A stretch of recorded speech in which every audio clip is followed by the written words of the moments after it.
So we went from, in 1960, 0.5% of the entering class of Harvard, Yale, and Princeton being Black, to right around 10%. That is a transformation in American society, one that would have cascading consequences for all of society. Professor Justin Driver, welcome to the show. So great to have you. Glad to be with you. Thanks for having me. So congratulations on the book. I have it here, The Fall of Affirmative Action, Race, the Supreme Court, and the Future of Higher Education. This is not a simple subject. It's a complicated subject. I'm glad we're going to have some time to talk about it. I think a lot of people, when they debate it or when they argue about it, talk past each other. And so I was thinking back to first principles and sort of the origins of affirmative action in this country. And as I did that, I was thinking back to my own education as a government major in college, which was the first time, and this is in the 80s, late 80s, the first time I had to grapple sort of intellectually with the idea of affirmative action and what the rationales were: philosophical, moral, ethical, legal, constitutional, etc. And I remember in a class I took a quite famous speech by President Lyndon Johnson that I always found moving and compelling. And I hadn't really looked at it and read it in a long time. So I pulled it up, and I want to kind of set the stage for our discussion by quoting back from him. It was on September 24th, 1965. And Johnson had just delivered the passage of the Civil Rights Act of 1964. And while the Voting Rights Act of 65 was being debated, he gave the commencement address at Howard University. And it was called To Fulfill These Rights. He talked about how important the Voting Rights Act was, and of course it was. We would need a different episode, an additional episode, to talk about what's happened to that. And he talks about the barriers to freedom that are tumbling down because of the Voting Rights Bill. But then he said, and this leads us to our topic, but freedom is not enough. You do not wipe away the scars of centuries by saying, now you are free to go where you want and do as you desire and choose the leaders you please. He goes on to say, you do not take a person who for years has been hobbled by chains and liberate him, bring him up to the starting line of a race, and then say, you are free to compete with all the others and still justly believe that you have been completely fair. End quote.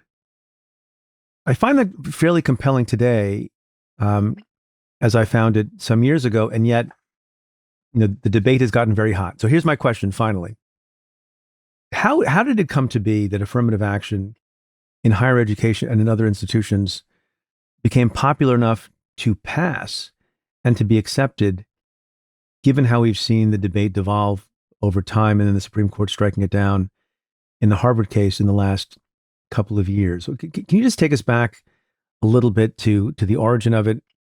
Wonderful. I really appreciate your rooting us in President Johnson's, by my lights, magnificent address at Howard so many years ago, where you can hear him saying that the justification for affirmative action as such is rooted in racial remediation and the injustices of chattel slavery in this country, and that it's incumbent upon us to break up the legacy of Jim Crow. I want to note for your listeners some of the incredible achievements of affirmative action. So going back to the 1960s, the fall of 1960, the entering classes of Harvard, Yale, and Princeton included about 3,000 students, and a grand total of 15 of those students were Black, including Princeton, with a grand total of 1 Black person in the entering class. You flash forward a decade into the fall of 1970, and there are about 300 Black people in the entering classes of those 3 major colleges. So we went from, in 1960, 0.5% of the entering class of Harvard, Yale, and Princeton being Black, to right around 10%. That is a transformation in American society, one that would have cascading consequences for all of society. That is to say, they would go on to make major impacts in the world of academia, the legal profession, engineering, the medical profession, on and on and on. Now, you asked about sort of thinking about affirmative action and how it came to be so hot. It seems to me that consistent with, actually in tension with, President Johnson's speech that he delivered at Howard, when the Supreme Court first handed down a decision involving affirmative action on the merits in 1978 in the Bakke decision, Justice Powell, in effect, disagreed with President Johnson.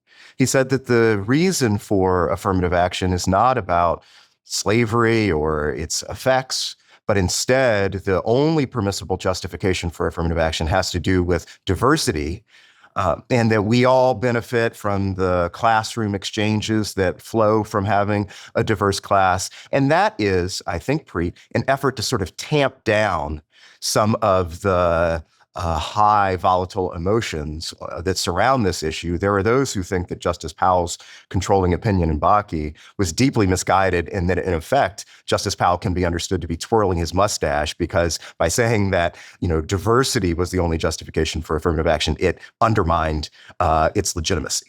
So a lot there, and you've crystallized a couple of divergent issues that I think are really, really important, right? So both as a policy matter and as a legal and constitutional matter, there are two ways to think about a plausible justification for affirmative action. One is the one espoused and articulated eloquently by President Johnson, sort of remediation, making things right, which are really words of in the language of justice, right? Correcting a wrong, and that has, I think, connection to people, and that has resonance depending on who you are and depending on what group of people you think you're trying to remedy the rights of. And then this other vague concept of diversity and whether or not that is a value, it is an important value, which has come into disrepute among some people in the last number of years. But just before we go to that dichotomy for a moment, two other things about the Lyndon Johnson speech, just indulge me, because I hadn't looked at this in a long time. One is, Johnson says, this is the next and more profound stage of the battle for civil rights. We seek not just freedom, but opportunity. And that's the language that a lot of people like to use on the right and the left. Then he says, we seek not just legal equity, but human ability, not just equality as a right and a theory, but equality as a fact and equality as a result. And maybe I'm overreading result, but he's not talking about, is he talking about result of outcome or result of opportunity? Because those are two very different things. And I wonder if we've evolved in our thinking about what civil rights mean since that time. Seems to me that Johnson was speaking at an inflection point in American society. Mid-1960s might be regarded as the high tide of liberalism in this country. When I hear him talking about equality as a result, that sounds like that's driven by outcome to me. And perhaps President Johnson was thinking, if we really have genuine equality of opportunity, then the results will ultimately take care of themselves. I do think, though, that universities really did take it upon themselves, beginning in the mid-1960s, right around Johnson's address, to discover the incredible talent that exists in this great nation of ours that was not being utilized. The old maxim holds, talent is everywhere, opportunity is not. And, the universities really set it upon themselves, not so much, arguably, to sort of help out Black people, but to allow this great country of ours to draw on the incredible resources of talent.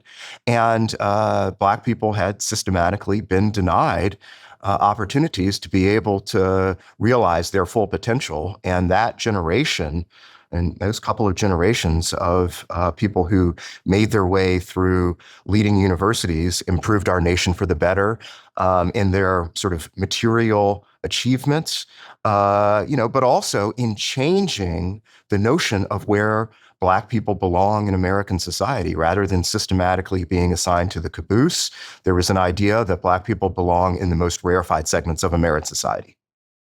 Last point about the Johnson speech. Here's another quote. Men and women of all races are born with the same range of abilities.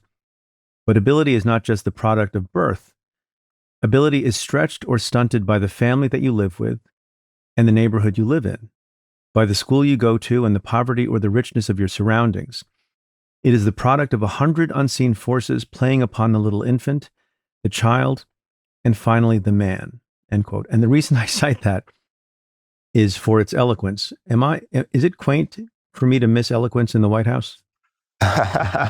He had some wonderful speechwriters, of course, and it's incredibly important because Johnson's justification that you just read about, opportunity and neighborhood is something that remains with us almost six decades later, right? Yeah. Where these days there are some wonderful economists, including Raj Chetty at Harvard and John Friedman at Brown, who have sought to really quantify and dig down on this idea that Johnson was expressing. They have come up with something called the Opportunity Atlas, where they take census tract data and look at the various challenges that confront neighborhoods, including, teen pregnancy, incarceration rates, and the various other incredible challenges that confront some of our fellow citizens.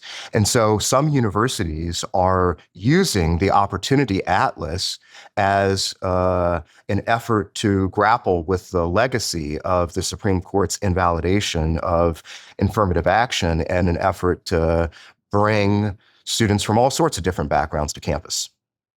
So these two different justifications, remediation of past wrong and the creation of diversity.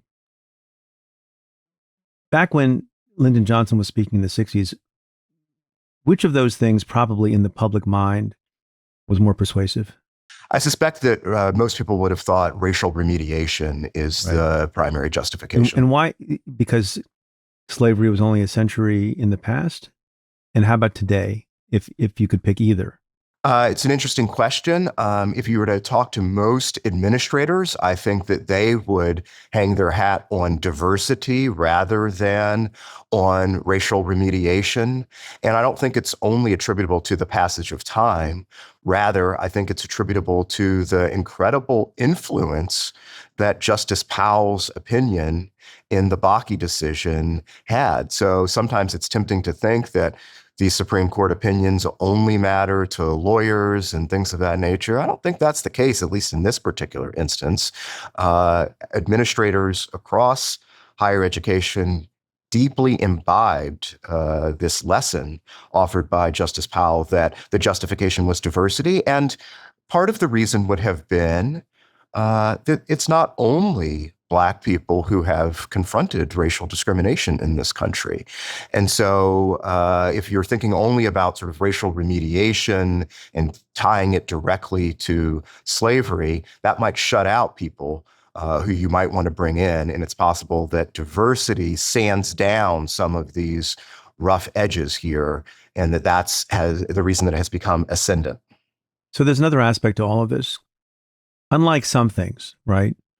If you believe in a universal right to health care, or you believe in, equal pay for equal work, any number of principles that are not yet enshrined, or that are, you believe that those should be true and guaranteed in perpetuity, right?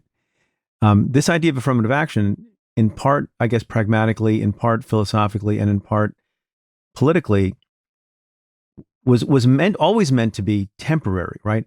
While we kind of have fallen short of the goal, while slavery is still fairly fresh, while generational wealth has been undermined and made impossible because of these shackles of slavery and subjugation and discrimination and segregation and all of that. We're doing this, folks, until we get everyone to the starting line unencumbered. And so, I wonder what you think about what Johnson would have thought the period of time for a program of affirmative action in the schools and elsewhere would have been necessary. And B, if part of the problem politically for affirmative action policies is people who just got tired of it. It's a great question, the temporal question about affirmative action. You're quite right that has long hung over this issue.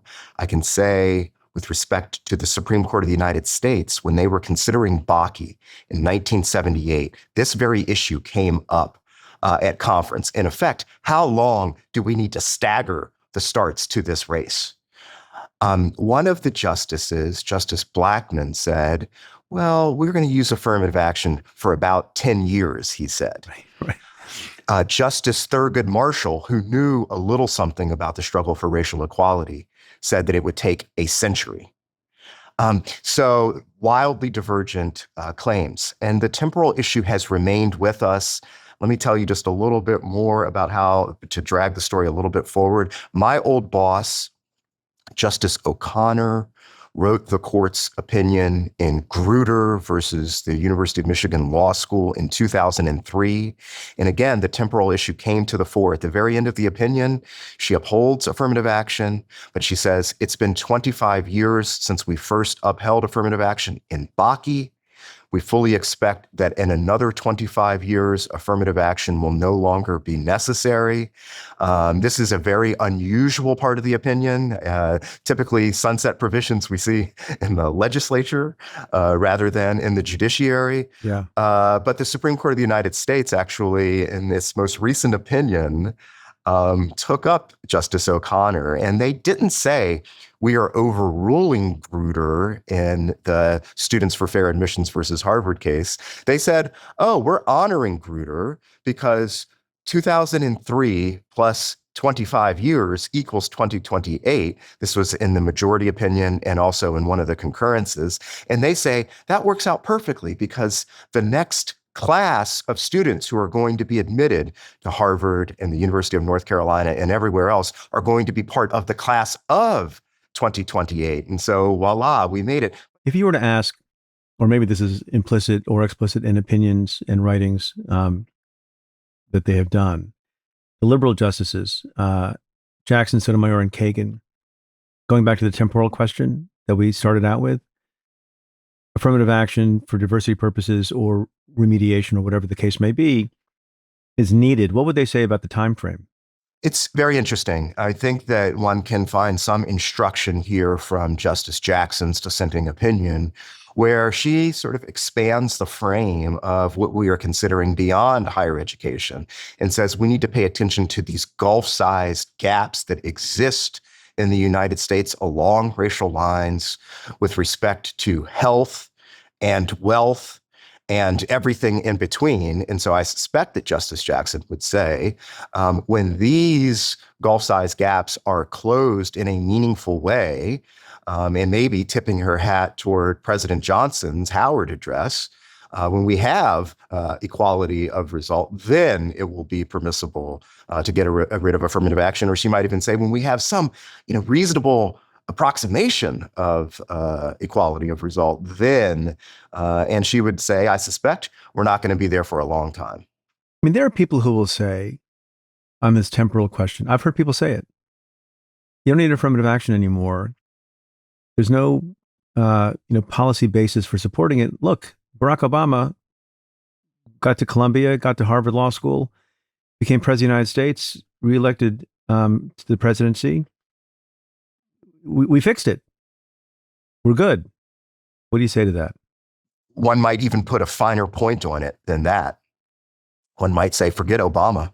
Think about the Obama daughters, children of two Harvard Law School graduates, right, grown up with every opportunity. Right. So that's actually a very interesting question at one end of the spectrum.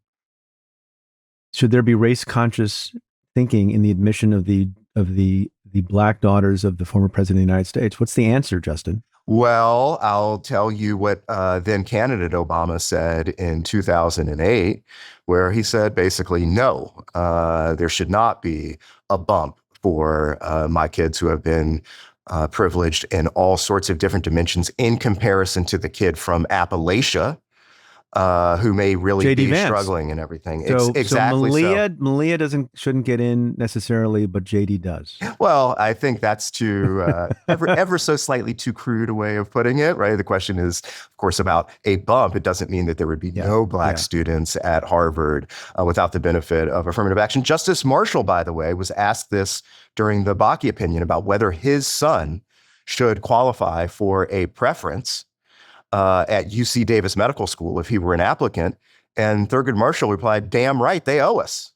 So now different points in time, also different positions. President Obama was trying to win the presidency. But I do want to answer your larger question about sort of privilege and whether this issue has run its course.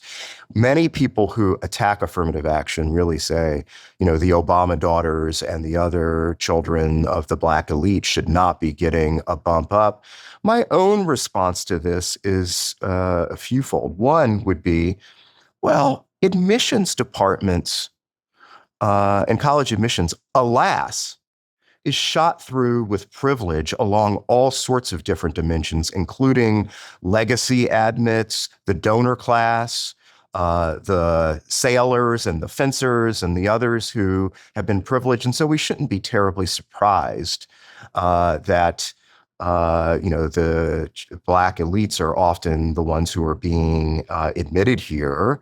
And I would also say, and this takes us back to where we began, if the strongest justification for affirmative action sounds in racial remediation, then last time I checked, wealthy Black people were Black too. And so if that's the justification, that should be fine. So it also raises interesting questions about who's going to be in the best position to put a really strong foot forward at Harvard College or Harvard Law School. And I do think that there are some perversities that might emerge as a result of the Supreme Court's decision in this way. But, this is a flaw in all public debate, that anytime you have anything, whether it's Social Security or food stamps or affirmative action or subsidized housing or any freaking thing you can think of, there are going to be examples of people who, if you put a laser on it, maybe that particular person is not the most justifiable beneficiary of that thing, but we do it all the time. We do it all the time. It doesn't take away, as an argument, the central thrust of helping people. You're for people who are listening on audio only, not on our YouTube channel. The professor is nodding vigorously. Indeed. You said it. And this is something that I try to instruct upon my law students in lawyers' terms. There's going to be over inclusivity and under inclusivity with all policies. Every policy ever concocted by anyone. That's a fact, including driver's license minimums. There are some 14-year-olds who could really drive very well, but they are blocked. And how many Obama daughters are actually out there is the empirical question. And I think two. Last time I checked, there were two. Yeah, according to the census. So one, in other words, doesn't design an admissions policy with the Obama daughters in mind. So your point is quite well taken. Hence my vigorous nodding. But it a little bit allows for bad faith debate on the point, right? People will say racism. What racism? LeBron James is rich. So we don't have to spend a lot of time on that kind of bad faith argument. But the premise itself, is there a basis for it? Does it depend on look, people are not a monolith, and people who either have knowingly been beneficiaries of affirmative action or not probably have a range of reactions to how they're being viewed, and maybe they're being viewed in some circumstances having gotten an unfair leg up, and in other circumstances as, this is how we remediate, and diversity is good. And a lot of this depends on how you end up doing your job. Ultimately, I think, and maybe that's a naive thought, right?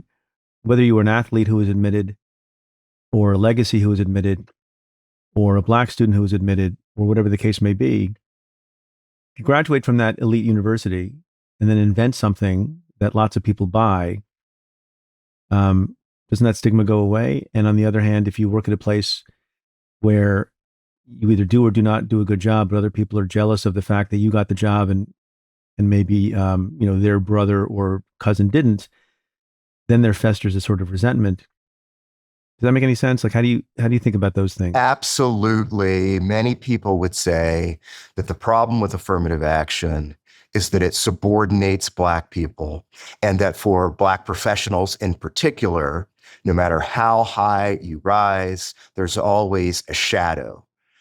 Did you make it there because you're talented and because you have things to contribute, or did you make it because somebody gave you a position in effect? And let me tell you a story that involves Justice Clarence Thomas, who has pushed this line Yeah. with great force in Yeah. his Supreme Court opinions. After he got to the Supreme Court. Yes. Now, Yeah. this From the perch of the Supreme Court. this involves his time before the Supreme Court when he's working in the Reagan administration, and he is the head of the EEOC. At his investiture ceremony, Senator Strom Thurmond is there. William Bradford Reynolds is there. Brad Reynolds, the head of civil rights during the Reagan administration, which very much anticipates President Trump's civil rights division today and its commitments. Brad Reynolds insists on speaking, and he says, "I'm so delighted to be here today to honor Clarence Thomas because Clarence is the epitome of affirmative action done right." Thomas flinches, looks down at the ground, and is, visibly shaken. And truth be told, this is every Black professional's worst nightmare, that when you are getting what should be your gold watch, or at least your crowning achievement, you're brought low by the specter of affirmative action. So I actually take this argument very seriously. The second chapter of the book sort of engages with my fellow liberals who say that affirmative action is A-OK because those programs don't subordinate Black people. And I think it's a more complicated story for some of the writings that Justice Thomas has issued, but also my colleague Stephen Carter, a liberal who defends affirmative action, says there is a subordinating component of this. Professor Randall Kennedy of Harvard, a supporter of affirmative action, again says there's a subordinating component. There's one last thing I feel compelled to say about this, and it involves Justice Thomas, about subordination and assumptions about Black people and intellectual competency. One of Thomas's central lines of attack on affirmative action is he says that in the context of the University of Michigan Law School, he says one of the real harms of affirmative action, there are some Black people who would be admitted to the University of Michigan Law School even in the absence of racial preferences.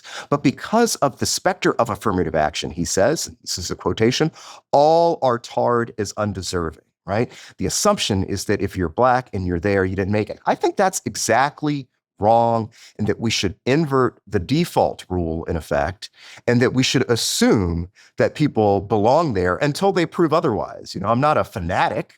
There are some people who prove themselves that they're not really following the material and everything. But I would say that Black people should be given the benefit of the doubt, and that same benefit of the doubt should apply to the legacy students and the donor class and the fencers and the sailors alike, that they should be presumed to belong there until demonstrated otherwise. Yeah, I mean, it seems to me that the reaction to particular people who are admitted to a program or a school or whatever often says a lot more about the critic than the person who was admitted, right? I agree wholeheartedly. And it's really important to appreciate that while the Supreme Court's decision is obviously a new rule for the nation, states have gotten rid of affirmative action in the past, and it has not brought about the post-racial nirvana that many conservatives would tell you that we have now entered. That is to say, decades after Berkeley in California, voters got rid of affirmative action, Black students at Berkeley were so small in number that they were presumed not to be students at all. So students talk about walking around Berkeley's beautiful campus. Students are handing out leaflets to all students who are passing by. The Black students are assumed not to be students at all. And Black students have said, again, decades after the end of affirmative action in Berkeley, that we are not invited into the study groups. They don't think that we're smart enough. So the idea, Edward Bloom, who started the Students for Fair Admissions, entity, has said, well, yeah, it's true. MIT went from 15% Black to 5% Black, but we should be happy about that because that 5% Black student population can have their heads held high, that they made it there through the front door rather than the back door. And I'm sorry to say that I fear that the stigma of dark skin is going to be much more durable than that account suggests. Isn't part of the problem with all of this that inherent in antithetical feeling towards affirmative action is a built-in non-evidence-based belief or faith that otherwise we have a perfectly functioning meritocratic system whereby if you have merit, you advance, whether you're from a privileged family or a poor family or a black family or an immigrant family, wherever the case may be. And this horrible sin of affirmative action upsets what is otherwise a perfect balance and system of having people rise up because they're the best at what they do. And fair or not? I completely agree that the notion that our elite universities were abiding by meritocratic ideals, with the sole exception of affirmative action, is a deep misapprehension about what is happening.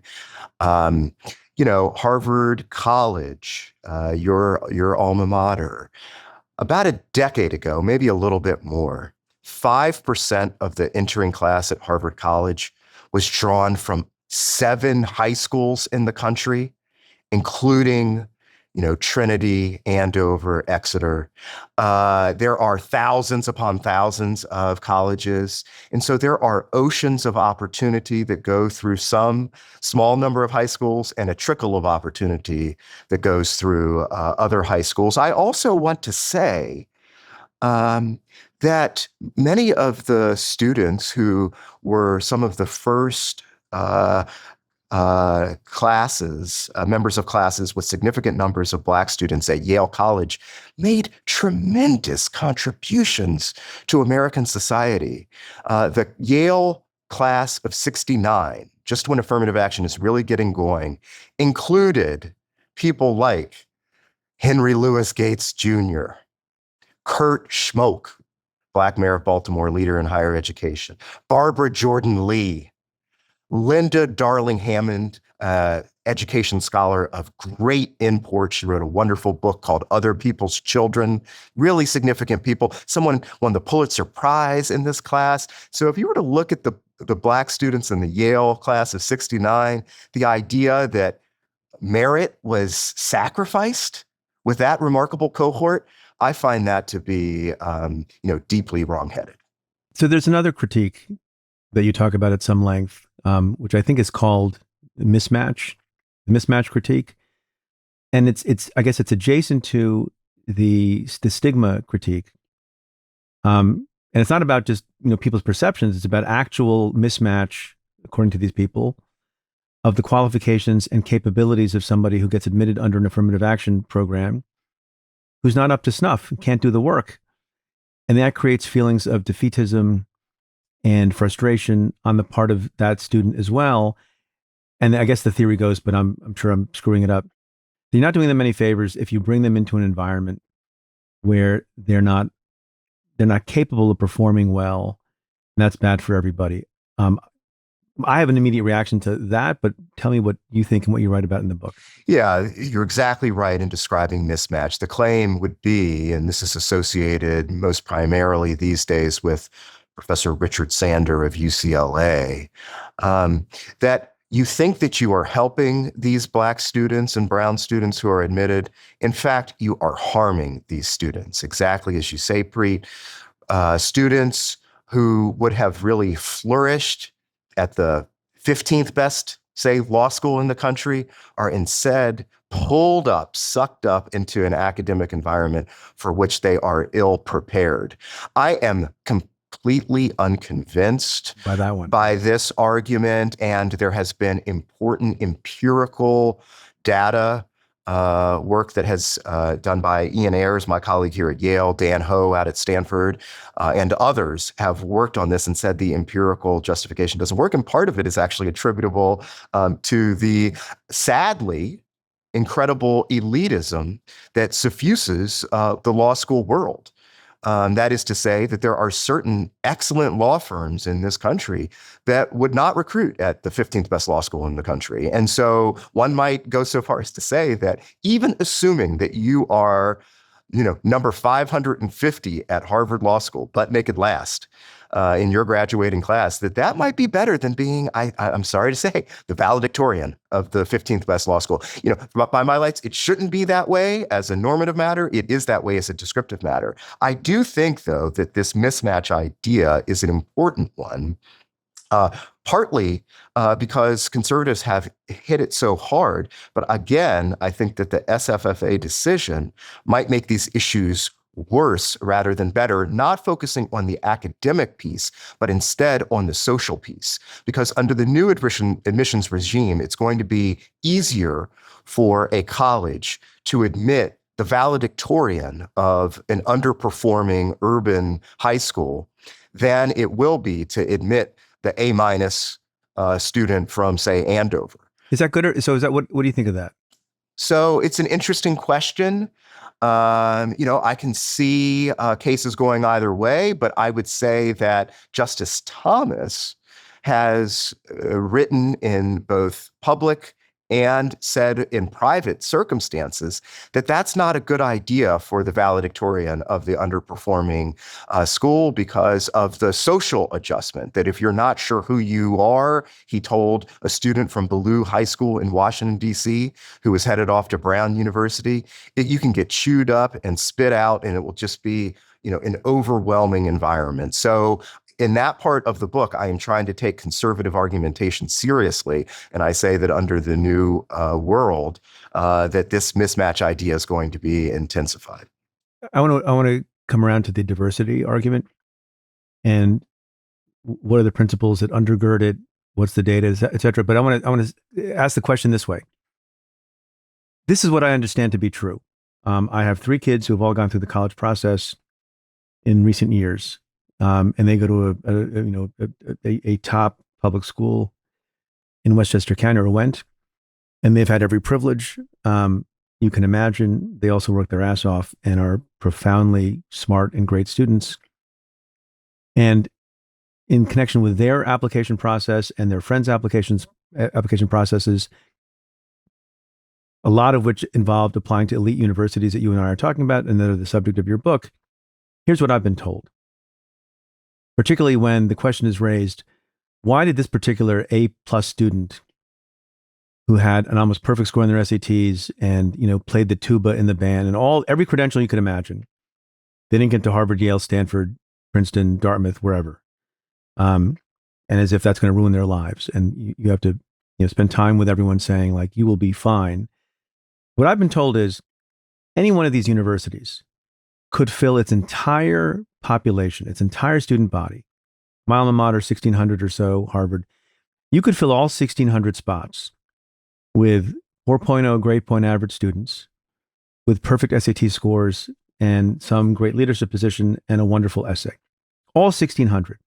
And then you would have 8,000 more people who you could have filled the 1,600 with, a different 8,000 people. So multiple classes over in any given year. You could do that. And so if that is so, how are you supposed to decide, other than a lottery, or other than trying to have some diversity of perspective, background, maybe ideology, financial wherewithal? Which of those 10,000 people you put into your 1,600 person class? How does that figure into all of this? It's a really important point. There has to be an enormous amount of discretion that is afforded admissions officers in these processes. Exactly as you say, they have students with sky-high GPAs and perfect SAT scores coming out of their ears. You could have 1,600, so you could have a school of everyone's a valedictorian. Does anybody want to go to that school? That's a very interesting question. They are attempting to form a college class in addition to the various dimensions that you mentioned. Surely geography is something that they are thinking about, and that's long been a trend. These universities love to say, we have people from all 50 states, and that might suggest that it's, a wee bit easier to get in to Harvard College if you're applying from the great state of Mississippi than if you're applying from the great state of Massachusetts, given the students that you're drawing upon. Of course, if conservative jurists were listening to us, they would say, well, the Constitution and the Equal Protection Clause is understood to say a little something special about race in a way that it doesn't say something about, being from Mississippi or these other things, or even having wealthy parents. And so they might say, I think that admitting the children of the donor class is an abomination and that legacies should go away. But that is a policy matter, not a constitutional matter. What are we even talking about here when we're talking about higher education? Forget about the workplace and forget about other institutions. But in higher education, here we sit, Preet and Justin, with our big fancy Ivy League degrees, talking about who does or does not get into a handful of elite universities. Are we missing the point? Like what is so important about getting into Princeton or not? And is this a little bit of a waste of time among idle desk sitting elites? I appreciate the point. From a normative perspective, it should not matter whether you were a lights out student when you were 16 years old, in effect, for shaping your life chances. From a descriptive matter, though, who gets admitted to a relatively small number of universities plays an inordinate role in who gets to walk the corridors of power in American society. And so that's one of the reasons that I wrote this book, because I was concerned that we would see plummeting Black enrollment rates at many of our finest universities. And that is exactly what's happened. So I fear that we are in the midst of seeing a lost generation of Black students at these fancy schools. Amherst College, for example, went from 11% Black in its first year class to 3% Black.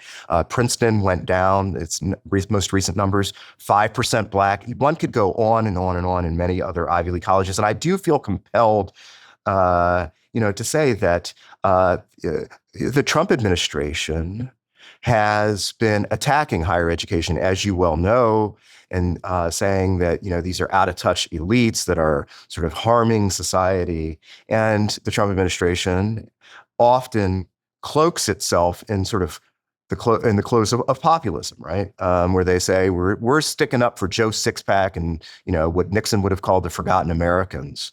The way that they have been wresting money away from universities has introduced an era of financial peril, and I fear that the students who they say they're speaking up on behalf of are not going to be admitted to these universities. I fear that universities, even those who say that they are need blind, are going to be, because cash is so short right now, they're going to be thinking about who can pay full freight and who cannot. And that's going to make it more difficult for the student from Appalachia to be able to be admitted.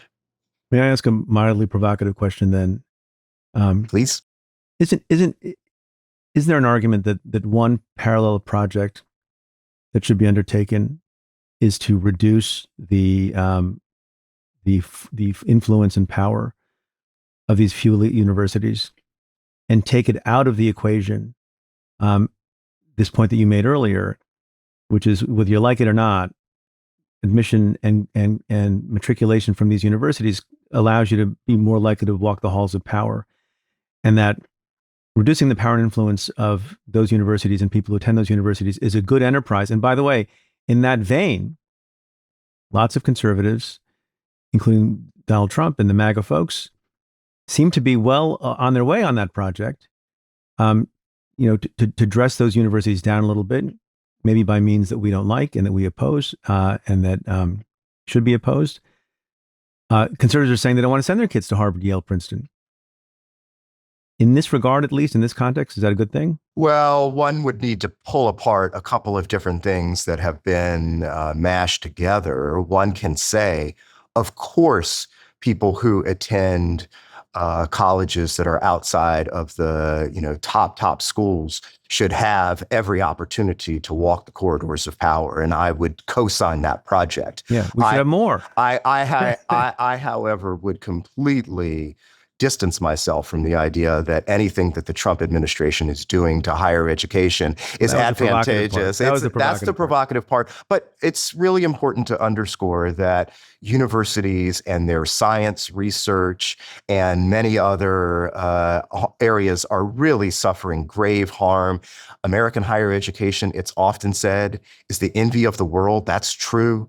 The uncertainty surrounding international students has been, a really grave thing. I would also say, Preet, that there are lots of parallel projects that one might want to undertake with respect to affirmative action, including having much earlier interventions with respect to the quality of our urban schools and our public education system.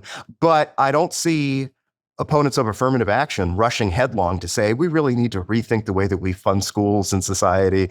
And so I see simply saying, in effect, we need fewer Black students on elite college campuses. And that's what the Trump administration is doing. We shouldn't mince words about this. They have secured agreements from Brown University and from Columbia University to say, we want to see your data broken down by race in terms of admitted and rejected applicants. And they're going to use that data in order to say, anybody, any university with a Black percentage north of this is cheating. And so it's an effort to say there are too many Black and brown students on elite college campuses.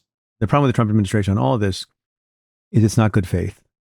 And and part of the enterprise, in my view, and it sounds like yours also, is the intentional stoking of racial animus and frustration and resentment and pitting people against each other, as opposed to what, I think you have engaged in your book and what we're trying to do in this conversation, which is to have a fair-minded, critical, rigorous discussion of a problem of inequality and lack of opportunity and prior subjugation of an entire class of people and what to do about it, as opposed to taking a very easy, sloganeering approach and say, Black people are taking your jobs. And in different contexts, by the way, immigrants are taking your jobs, or the elites are taking the jobs of conservative, elite liberals are taking the jobs of conservative professors, et cetera, et cetera, et cetera. So that's all true. Now, on diversity, it seems to me as we talk about diversity and the value of diversity, that all the critics, conservatives and otherwise,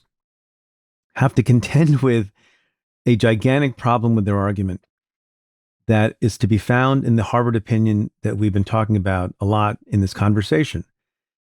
And that is, when it comes to diversity being an important value, the court marked out a very, very substantial, incredibly important exception for the peace, stability, and security of the United States of America. Back then, quaintly known as the Department of Defense, now known alternatively also as the Department of War. Then when it comes to hiring the people who are going to put their lives in the line, maybe die in the line of battle to protect your freedoms and my freedoms and life as we know it in this country, well, then diversity is really important. Can you address that? Yes. Chief Justice Roberts, in footnote 4 of his opinion for the court, gives a waiver, in effect, to Annapolis and West Point and the other military academies in this nation. And I think that this is a carve-out that is for understandable reasons. In the Grutter decision from 2003, there was an important brief that was filed that Justice O'Connor's opinion cited on behalf of retired military generals who said, if we have an overwhelmingly white officer corps leading a group of enlisted soldiers who are largely Black and brown, this is going to have calamitous consequences for our national security. And we tried this in Vietnam, and it didn't have a pretty ending. And so I understand the Supreme Court offering this carve out, but I really do believe that it has the potential to balkanize American society. And don't take it from me. There are people who are graduates of the military academies, Black graduates, who have said, you mean to tell me that, in effect, it's okay, as Justice Jackson put it, to be in the bunker, but I can't be in the boardroom? And that one graduate of a military academy said, it's okay for me to be cannon fodder, but I can't walk, in effect, the corridors of the legal world or the other professional world. So that seems like a checkmate question. Yeah. You don't get too many of those. What's the response of the opposition on that point? They would say the Supreme Court did not go far enough. And the So it's an error. So Pete Hegseth would say that's even John Roberts and the various generals who were overweight, he would say, were off base and woke on this. That's right, that they are Yeah. insufficiently right wing on these particular questions. And I have to say that the military academies, even though they got that carve out, have now sort of washed their hands of racial diversity and indeed have been going through the library and sort of throwing books out of there that seem to touch on diversity. So there's a real era of of uncertainty and anxiety that surrounds this issue. One last thing I feel compelled to say on Chief Justice Roberts, and you're thinking about the Trump administration as well, and of course the Roberts Court as a whole. In SFFA versus Harvard, Chief Justice Roberts says something like, eliminating racial discrimination means eliminating all of it. This sort of soaring rhetoric, he regards affirmative action as a form of racial discrimination. But here we are speaking in the relatively recent aftermath of the Supreme Court's decision in Vasquez Perdomo, the case out of Southern California involving ICE. And so the Supreme Court says, yeah, eliminating racial discrimination means eliminating all of it, except if you happen to appear, Mexican and be hanging out near a Home Depot, then it's okay for you to be, in effect, thrown up against the wall and arrested.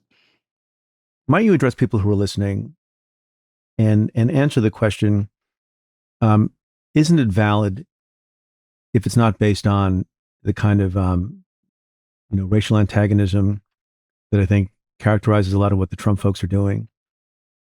That a reasonable and intelligent person who wants the best for the country, who wants the best for the workplace, who wants the best for the military, who believes in equality, who believes in justice, to aspire to colorblindness and to have legitimate and good faith and acceptable in the realm of debate opposition to affirmative action? It's an interesting question. The truth is nobody believes in absolute colorblindness. Sometimes people speak in that register, but they don't really believe it. The example that springs to mind is, imagine a police force that is looking to infiltrate a racially identifiable gang, and let's call them the Crips. And the person who is the most qualified, who has the most relevant experience going undercover is Officer Sven Johansson. And they say, good news, Officer Johansson, you're going to go infiltrate the Crips. That would be insane. And so, of course, it's Preet Bharara. Of course, it's permissible to take account of race in that context. So then it becomes apparent that, at least in current American society, you can take account of race. The question is when you can take account of race, not whether you can take account of race. So let's talk about higher education for a second. Okay. Would you grant that it is not crazy and racist that a person who bears no animus, let's hypothesize such a person who bears no animus towards racial minorities, Black people, or any others, but who, either using the Appalachia example you gave or something else, had a lot of hardship and a lot of poverty and went to a not very good school, but is really smart and really wants to achieve and believes that they have something to offer at the highest level of performance in America and is right at the cusp of getting into or not getting into one of these elite universities that may offer an opportunity to walk in the corridors of power. That should be taken into account, maybe in the same way, and depending on the circumstances, more so than, Malia Obama. That's fair, is it not? Absolutely. Okay. So I will add, some people speak about class, not race, that this is the way that we should move forward. And I, of course, am sympathetic to this, but it would be mistaken if we believed that class, not race, would automatically mean that we would have lots of Black and brown students on campus. So let me give you one very concrete example.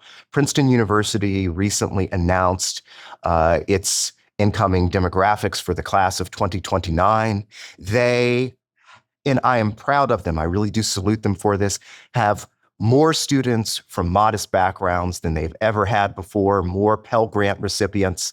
But I'm also sorry to report that they have fewer Black students than they have had in decades as a percentage of the class. So I actually, in the book, do identify some solutions that remain available on the table for universities who are interested in enrolling racially diverse classes, and say that we should absolutely pay attention to people from low opportunity areas like Appalachia and like Anacostia.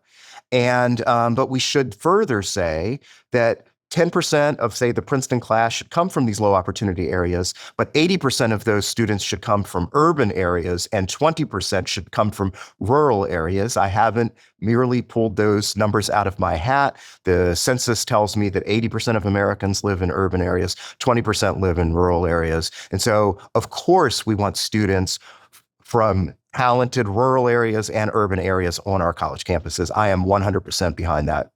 Can I give another example, concrete example? It's my understanding that the University of California, Davis Medical School, in a state that for a long time, as you mentioned, has not allowed race-conscious admissions practices, has a methodology that it has put together to try to address hardship. They have a hardship scale, income of your parents, what kind of household you came from, all sorts of factors that they tout as not only being, equitable and bringing other people into the fold who might not otherwise get in because they're really looking at all different kinds of hardship, but also has actually resulted in significant diversity as a racial matter as well. Now, the University of California, Davis Medical School is not the number one medical school in the country, but I looked it up. It's quite good. It's in the top few in primary care. Getting into any medical school in this country, as I know from a lot of friends and others, is a really, really difficult thing and an achievement. As an extraordinary, whatever medical school you get into, I think there are 157 of them in the United States. Is that a model? Is that a viable model? Is that the model? Is that problematic model? How do you view that? It is an admirable model. There are talented people from all different walks of life in this country, and I think it's incumbent upon us to harness the potential that those individuals have. President Biden, in the immediate aftermath of the Supreme Court's decision 2 years ago, came right out and said, we need to move from a diversity model to an adversity model, and that's exactly what you're describing in the medical schools proposition. And I hope that universities will adopt a whole host of different efforts to address the Supreme Court's cataclysmic decision. It's a misguided decision in my estimation, but it also does not sweep nearly as far as the Trump administration and others are insisting that it swept. Dumb question. Does that take us full circle in a way?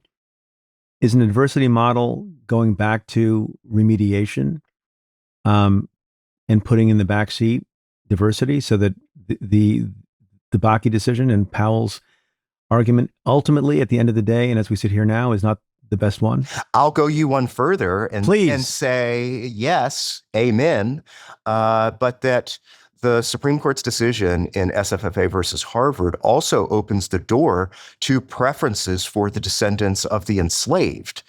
So the Supreme Court's decision says you can't consider race qua race, race for the sake of race. But, yes, there are lots of Black people in the United States today who could check the preference for the descendants of the enslaved, but there are lots of Black people in the United States today who could not be able to check that box, who are relatively recent immigrants to the country.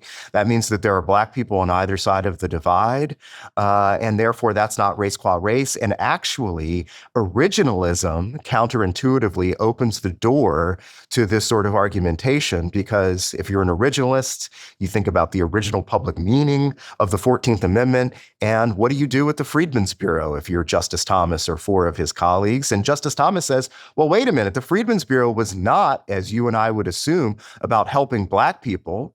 That was about the status of having been an enslaved person. Whereupon, during oral argument, when this arose, Justice Kavanaugh said, But that means that preferences for the descendants of the enslaved would also not be a race-based category. So you're exactly right. Justice Powell slammed the door shut to history, but in effect, the Harvard decision has opened the door to history once again. Professor, you've been very generous with your time.